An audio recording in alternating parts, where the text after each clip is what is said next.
জাতীয় নির্বাচনে প্রার্থিতা ফিরে পেতে মনোনয়নপত্র বাতিল হওয়া প্রায় ১৩১ জন প্রার্থী তৃতীয় দিনে আপিল করেছেন। এদিকে দলীয়ভাবে নিয়োগপ্রাপ্ত ডিসিএসপিদের অপসারণের দাবি জানিয়েছে জামায়াত ইসলামী। দলটির নায়েবে আমির ডাক্তার সৈয়দ আব্দুল্লাহ মোহাম্মদ তাহের বলেছেন, মনোনয়নপত্র যাচাই বাছাইয়ে কয়েকটি জেলার ডিসিরা দলীয় সিদ্ধান্তের প্রতিফলন ঘটিয়েছেন।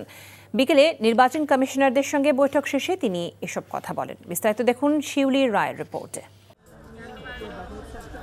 আগারগাঁও নির্বাচন কমিশন ভবনে তৃতীয় দিনের মতো চলে সংক্ষুব্ধ প্রার্থীদের আপিল আবেদন কার্যক্রম।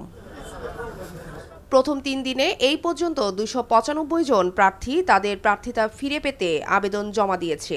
হলফনামায় তথ্যের ভুল, প্রার্থীর নামে মামলা, ঋণখেলাপি বা সমর্থকদের স্বাক্ষরে গরমিল, দ্বৈত নাগরিকত্ব এমন নানা কারণে বাদ পড়েছে প্রার্থিতা।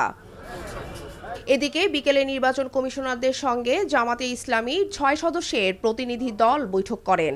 এই সময় মাঠ প্রশাসনের কোনো কর্মকর্তাদের অপেশাদার আচরণ, দলীয়করণ এবং লেভেল প্লেইং ফিল্ড না থাকার বিষয় নিয়ে বিস্তারিত আলোচনা হয়। বৈঠক শেষে দলের নায়েবে আমির ডক্টর তাহের অভিযোগ করেন, প্রার্থী যাচাইয়ের ক্ষেত্রে বড় ধরনের বৈষম্য সৃষ্টি করা হচ্ছে।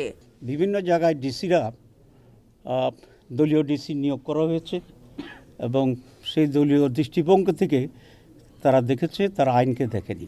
আমরা বলেছি এই ধরনের ডিসিএসপি যারা আছে তাদেরকে অপারেশন করতে হবে এবং নিরপেক্ষ ডিসিএসপিকে সেখানে নিয়োগ করতে হবে, নাহলে নির্বাচন প্রশ্নবিদ্ধ হবে।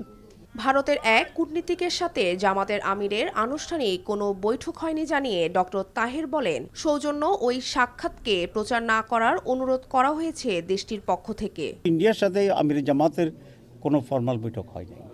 উনি যখন অসুস্থ ছিলেন তখন বহু দেশের রাষ্ট্রদূতেরা ওনাকে দেখার জন্য আসছিলেন।